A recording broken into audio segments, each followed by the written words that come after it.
Assalamualaikum warahmatullahi wabarakatuh. Pemirsa Hasanah yang dirahmati oleh Allah, insya Allah pada kesempatan kali ini kita akan membahas tentang berbagai macam bentuk sujud yang ada di dalam syariat agama ini.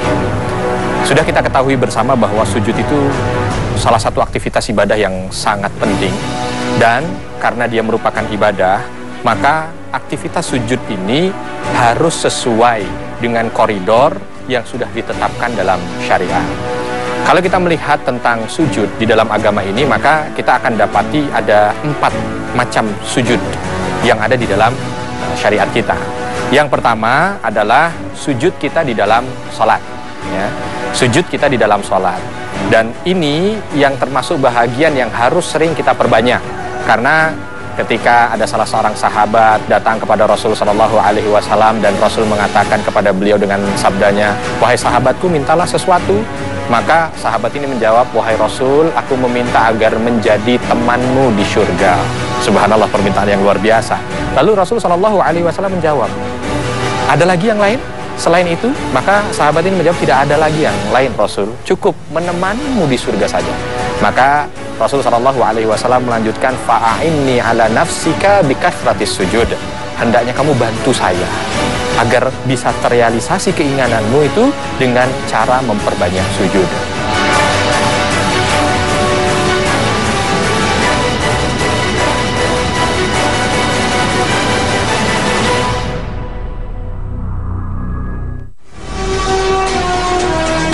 Assalamualaikum warahmatullahi wabarakatuh.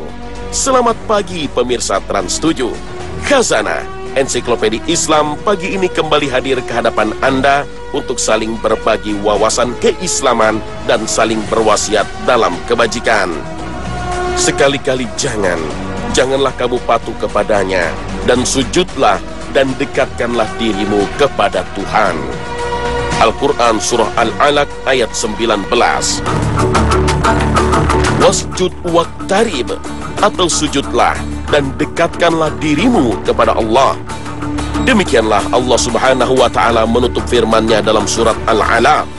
Sebuah penegasan yang jelas dan gamblang bahwa sujud merupakan sarana yang paling baik untuk mendekatkan diri kepada Allah Subhanahu wa Ta'ala. Secara psikologis, sujud memiliki nilai lebih dibandingkan dengan rukun sholat yang lain. Karena ketika sujud, posisi seseorang benar-benar menunjukkan kerendahannya di hadapan Sang Khalik. Bagaimana tidak? Kepala yang menjadi bagian paling istimewa dalam tubuh manusia dan tempat bersemayamnya panca indera, juga anggota tubuh yang paling dimuliakan oleh manusia, tiba-tiba diposisikan begitu rendahnya hingga rata dengan tanah tempat kaki berpijak. Rasulullah Shallallahu Alaihi Wasallam bersabda, jarak paling dekat antara seorang hamba dengan Allah Subhanahu wa Ta'ala adalah ketika hamba tersebut sedang sujud. Maka perbanyaklah berdoa ketika sujud. Hadits riwayat Muslim. Berdasarkan hadits ini, banyak ulama yang menganjurkan untuk banyak berdoa saat sujud. Sebab sujud merupakan salah satu momen yang mustajab untuk berdoa. Saat itu, seorang hamba berada dalam posisi paling dekat dengan Allah Subhanahu wa Ta'ala. Anjuran Allah dan Rasul-Nya agar manusia senantiasa bersujud sebagai sarana mendekatkan diri dan menghambakan diri kepada Allah Subhanahu wa Ta'ala tentu bukan tanpa maksud. Kita diperintahkan untuk sholat, dan di dalam sholat terdapat gerakan-gerakan yang sudah ditentukan oleh Allah Ta'ala. Allah yang telah menciptakan kita, tentu hanya Dialah yang maha mengetahui bagaimana tubuh kita dan bagaimana cara merawatnya. Dalam berbagai penelitian modern terungkap, sujud memiliki manfaat yang amat besar bagi kesehatan. Dr. Fidelma O'Leary, seorang ahli neurologi, mengungkapkan beberapa urat saraf di dalam otak manusia tidaklah dimasuki darah. Urat-urat ini baru bisa dimasuki darah pada saat manusia bersujud. Yang menarik dari temuan ini adalah urat saraf ini memang memerlukan aliran darah, tapi hanya beberapa saat, dan itu pun pada waktu-waktu tertentu. Waktu-waktu yang tepat itu adalah waktu-waktu sholat 5 waktu. subuh, zuhur, asar, maghrib, dan isya. Saraf yang teraliri darah tersebut bermanfaat meningkatkan sistem kerja otak manusia secara optimal. Fakta ini diperkuat oleh Profesor Hembing bahwa letak otak di atas jantung membuat jantung hanya mampu membekalkan 20% darah ke otak manusia. Jumlah ini masih sangat kurang untuk membuat otak manusia dapat bekerja secara maksimal. Maka dengan sujud yang lebih lama, seseorang dapat menambah kekuatan aliran darah dalam otaknya. Masih banyak temuan lain terkait dengan gerakan sujud, seperti yang diajarkan Allah dan tuntunan Rasulullah SAW. Di antaranya adalah melegakan sistem pernafasan dan mengembalikan kedudukan organ ke tempat asalnya. Sedangkan bernafas ketika sujud akan dapat membetulkan buah pinggang yang keluar sedikit dari tempat asalnya, membetulkan pundi peranakan yang jatuh, melegakan sakit hernia, mengurangi sakit ketika haid, dan melegakan bagian paru-paru dari ketegangan.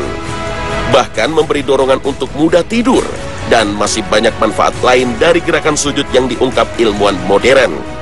Manfaat itu akan terus bertambah seiring dengan kemajuan dunia medis dan penelitian para ahli yang terus berlanjut hingga kini.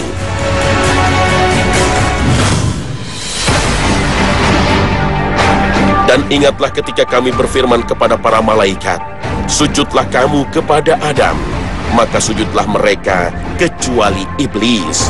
Ia enggan dan takabur, dan adalah ia termasuk golongan orang-orang yang kafir. Al-Quran Surah Al-Baqarah ayat 34. Para ahli tafsir sepakat, sujudnya para malaikat ini adalah sujud penghormatan, bukan sujud ibadah. Sujud ibadah hanya boleh dipersembahkan kepada Allah semata, tidak boleh kepada selainnya. Allah tidak pernah memerintahkan satupun dari makhluknya untuk bersujud kepada selainnya, dalam rangka untuk beribadah kepada makhluk tersebut. Sujud ibadah terbagi menjadi 4 macam. Pertama, sujud wajib, yaitu sujud yang menjadi rukun sholat. Dan karena itu hukumnya wajib dilakukan setiap kali sholat, baik sholat wajib maupun sholat sunnah. Bagaimana tata cara sujud yang benar? Yang pertama, sujud itu harus berada atau bertumpu pada 7 anggota badan, ya. Jidat dan hidung, 1, 2, 3 telapak tangan, 4, 5, 6, 7 kaki, ya. Jadi ketika kita ingin sujud gitu, kita langsung bertakbir, karena setiap sujud itu selalu diawali dengan takbir. 4 sujud ini nanti yang akan kita bahas adalah sujud yang selalu diawali dengan takbir, ya.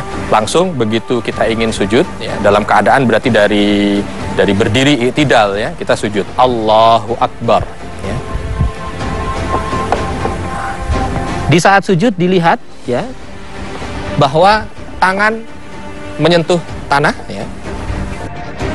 Nanti mungkin bisa dilihat dan dipraktekkan, Mas, ya. Ya, ketika kita ingin sujud Allahu Akbar, tangan kita sampai di tanah, lalu lutut kita nempel. Baru setelah itu tangan kita gerakkan ke depan agar sejajar dengan telinga, lalu baru kepala kita tempelkan ke lantai dan kaki kita 2 merapat, ya. Jadi kita di 7 anggota badan, muka, kedua tangan, kedua lutut, kedua kaki, nempel semuanya, tidak boleh ada yang tidak nempel. Dan yang paling penting juga, ya, ini jangan sampai tertutup oleh apapun juga, sehingga bisa semuanya nempel. Oke, bisa dicoba, Mas. Langsung dari i'tidal sujud Allahu Akbar, ya. Ya, ada beberapa koreksi, bukan ada 2 model, ya. Kita bisa tangan dahulu atau lutut dahulu, ya. Lalu yang perlu dikoreksi adalah bahagian belakang kaki ini harus nempel juga rapat, ya. Lalu ditekan dan tangannya, ya, dirapatkan. Nah, hidungnya ditempelkan ke bawah. Model yang seperti ini maka insya Allah sesuai dengan keutamaan sujud, ya. Sujud itu keutamanya bisa didapatkan ketika memang sujudnya sesuai dengan apa yang diajarkan oleh Rasul Shallallahu Alaihi Wasallam. Rasul Shallallahu Alaihi Wasallam di saat sujudnya itu sendiri, dalam artian sholat sunnahnya itu sendiri, tidak dengan yang lain, dan itu memungkinkan untuk memperbesar tangannya, maka Rasul memperbesar tangannya. Begini. Bahkan dalam sebuah riwayat nanti kalau seandainya ada kambing, anak kambing yang lewat itu bisa lewat di antara lengan beliau. Ya. Ini sujud yang pertama. Terima kasih, Mas. Ini sujud yang pertama.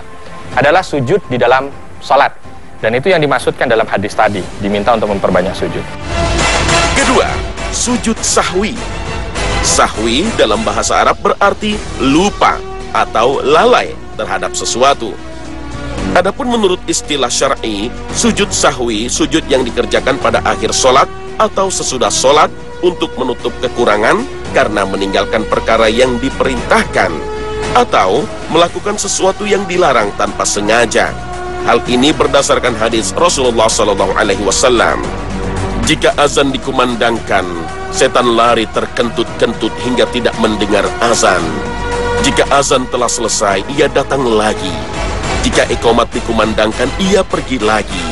Jika selesai iqamat, ia datang lagi untuk melintasi antara seseorang dengan jiwanya, seraya mengatakan, "Ingatlah, ingatlah." Bahkan terhadap hal-hal yang sebelumnya tidak diingatnya, hingga seseorang lupa sudah berapa rakaat solatnya. Jika seseorang di antara kalian tidak tahu berapa rakaat ia solat, hendaklah ia sujud 2 kali dalam keadaan duduk.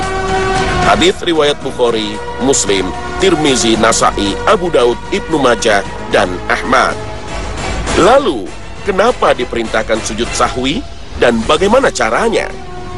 Sujud syahwi itu, ya, ada beberapa riwayat, tetapi kita ambil satu saja yang diriwayatkan dari Abdullah bin Buhainah dalam hadis sahih yang diriwayatkan oleh Bukhari Muslim, bahwa beliau mengatakan Rasulullah SAW itu mengajarkan kepada kita ketika kita melakukan 3 hal tadi untuk sujud sahwi dengan model sajada sajdatain, sujud 2 kali sujud, ya, dan dalam setiap sujudnya itu ada takbirnya.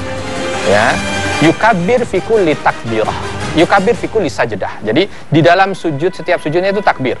2 kali sujud, dalam setiap sujudnya takbir. Jalisun, ketika dia dalam keadaan duduk, di tahiyat akhir qabla salam, sebelum salam, ya. Nah, jadi bagaimana? Ini biasanya kan berarti tahiyat akhir, ya. Tahiyat akhir nih, duduk. Dia udah tahu tadi mungkin kelebihan rokaat atau kurang rokaat atau ragu atau ada kewajiban yang sholat yang belum dia laksanakan, maka ketika selesai bacaan tahiyat akhir, ya, sebelum salam nih, sebelum salam langsung Allahu Akbar, Allahu Akbar, Allahu Akbar, Allahu Akbar, Assalamualaikum warahmatullahi, Assalamualaikum warahmatullahi. Itu sujud syahwi. Jenis sujud ibadah yang ketiga adalah sujud syukur. Sujud ini dilakukan sebagai ungkapan rasa syukur atas karunia Allah Subhanahu wa Ta'ala. Misalnya bersyukur atas kelulusan sekolah, jamaah haji yang kembali ke tanah air dengan selamat. Bahkan tak jarang kita melihat dalam berbagai tayangan sujudnya para pemain bola yang berhasil menjebol gawang musuh atau memenangi berbagai turnamen. Rasulullah SAW selalu melakukan sujud syukur setiap beliau mendapatkan kabar gembira, sebagaimana hadis sahih dari Abi Bakrah radhiyallahu anhu. Nabi SAW apabila datang kepadanya berita yang menggembirakannya, beliau tersungkur sujud kepada Allah. Hadis riwayat Ahmad, Abu Daud, dan Ibnu Majah. Bahwa Rasulullah SAW, idza ja'ahu amrun sururun au busyira bih, kalau seandainya Rasul itu ada satu perkara yang membuat beliau bahagia atau dengan berita itu beliau bergembira, maka beliau SAW sajada sajdatan syakiran lillah. Maka Rasul SAW sujud, ya, sekali sujud sebagai tanda bentuk bersyukur kepada Allah. Jadi begitu kita terima berita gembira nih, ya, berita gembira yang membuat kita bahagia sekali, ya, artinya kegembiraan ini jarang kita dapatkan, bukan kegembiraan yang sering kita dapatkan. Contoh misalkan kita udah sering bernafas, ya tidak perlu setiap kita bernafas sujud syukur. Tapi kegembiraan yang luar biasa. Ada orang yang lama tidak mendapatkan keturunan, tiba-tiba dapat keturunan, dapat berita itu, maka dia disunahkan untuk sujud syukur, ya. Bagaimana sujud syukurnya? Langsung saja. Tadi kalau kita sebutkan dalam hadis yang diriwayatkan Abu Bakrah, sekali sujud. Jadi begitu dia dengar berita langsung Allahu Akbar, sujud. Nah, posisi sujudnya sama dengan sujud dia ketika sujud sholat. Baru setelah itu berdiri lagi, Allahu Akbar. Nah, coba praktek Mas. Dapat kabar gembira bisa berangkat haji. Ya, Allahu Akbar. Oke, ya. Sudah, jangan terlalu lama, bangun. Nah, oke, ya, bacaannya apa gitu. Yang pertama nih, sujudnya udah benar. Tapi tolong dong, ekspresinya juga ekspresi gembira, karena kita kan ingin sujud sama Allah. Jangan begitu sujud syukur kita kok sambil cemberut, kayaknya tidak bersyukur gitu ya. Jadi kita bahagia, Allahu Akbar gitu ya, karena namanya sujud syukur. Nah, bagaimana bacaannya? Kalau kita lihat dari beberapa riwayat, memang bacaan sujud syukur ini sama dengan bacaan sujud ketika kita sholat ya. Jadi subhana rabbiyal a'la, subhana rabbiyal a'la ya, bacaannya sama, bacaan tasbih ketika kita sujud dalam sholat. Mungkin ada juga yang bertanya, bagaimana kalau saya dalam kendaraan nih, lagi dalam kendaraan tiba-tiba saya dapat berita baik, kan nggak mungkin saya sujud. Nah, ketika kita tidak memungkinkan untuk sujud, maka jangan lupa tetap di dalam hati kita tetap mengucapkan alhamdulillah sebagai bentuk syukur kita kepada Allah. Dan yang perlu diperhatikan juga, kalau ada pertanyaan kira-kira sujud syukur ini harus dalam keadaan wudhu atau tidak ya, sebaiknya dalam keadaan wudhu ya. Lalu sebaiknya menghadap kiblat. Dalam keadaan wudhu menghadap kiblat, baru setelah itu dia sujud seperti sujud dia sholat. Jenis sujud yang terakhir ialah sujud tilawah, yaitu sujud yang disunahkan dilakukan saat kita tengah membaca maupun mendengar ayat-ayat sajdah dalam Al-Quran, yaitu ayat-ayat yang disunahkan bersujud pada saat kita membaca atau mendengarkannya. Kalau kita menemukan ayat-ayat sajdah saat kita membaca Al-Quran, selain berpahala, sujud tilawah dapat membuat musuh sejati kita, setan, menangis. Sebagaimana hadis yang diriwayatkan oleh Abu Hurairah radhiyallahu anhu. Jika anak Adam membaca ayat sajdah, lalu dia sujud, maka setan akan menjauhinya sambil menangis. Setan pun akan berkata-kata, celakalah aku. Anak Adam disuruh sujud, dia pun bersujud, maka baginya surga. Sedangkan aku sendiri diperintahkan untuk sujud, namun aku enggan, sehingga aku pantas mendapatkan neraka. Hadis riwayat Muslim. Sesuai dengan namanya, sujud ini dilakukan dengan cara-cara tertentu dan dengan bacaan tertentu. Dan dalam beberapa riwayat ketika ada anak Adam, ya, anak cucu Adam kita, maksudnya sebagai seorang muslim, baca ayat sajdah ternyata dia tidak sujud, maka justru syaitan bergembira, tertawa ria, dia disuruh sujud ternyata juga tidak sujud. Maka dari beberapa hadis ini ya, ulama menyimpulkan bahwa sangat dianjurkan ketika kita baca surat atau ayat sajdah itu tadi, kita dianjurkan untuk sujud seperti sujudnya di waktu sholat. Lalu bagaimana dengan bacaannya ya? Nah, bacaannya ini memang beberapa macam ya. Bahkan ada yang menganjurkan bacaan itu juga sama seperti bacaan kita di saat kita sujud, subhana rabbiyal a'la.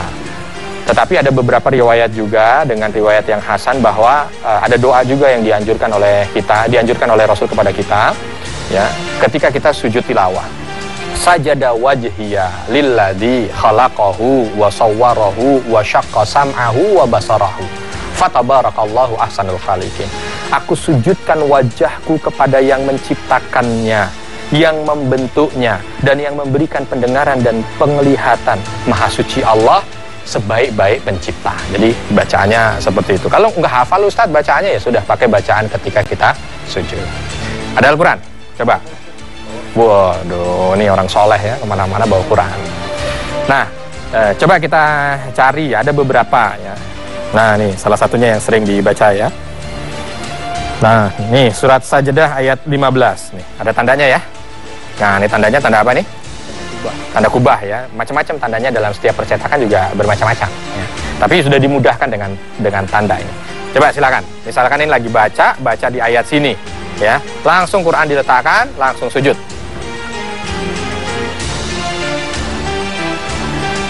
Ya, ketika selesai di ayat itu baca, maka letakkan Al-Qur'annya, langsung sujud. Ya, silakan sujud.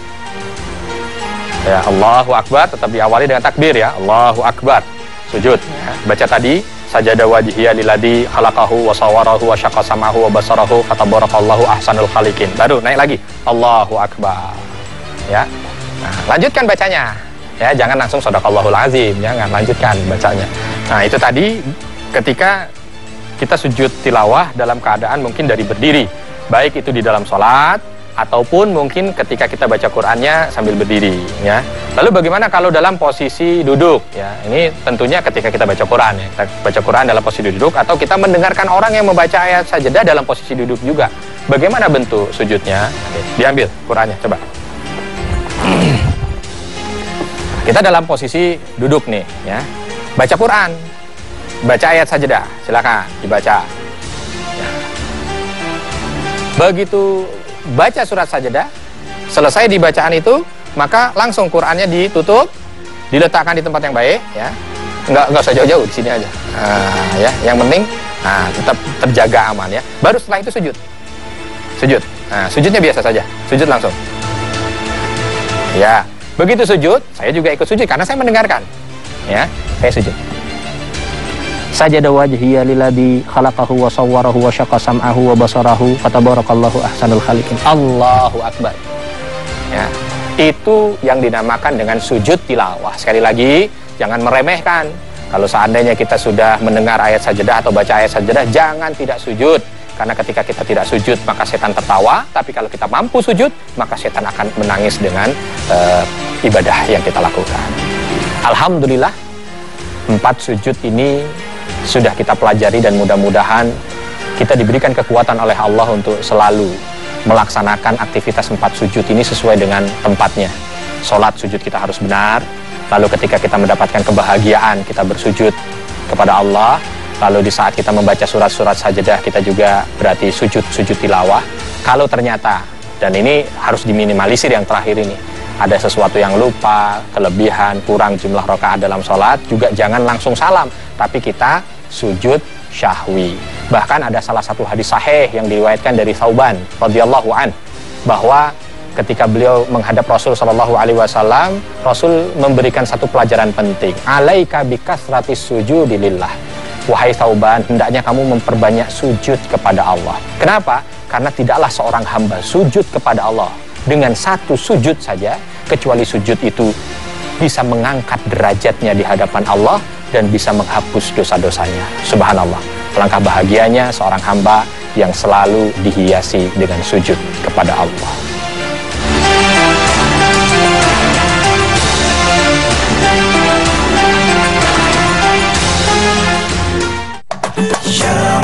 Pemirsa Khazanah, sampai di sini kebersamaan kita.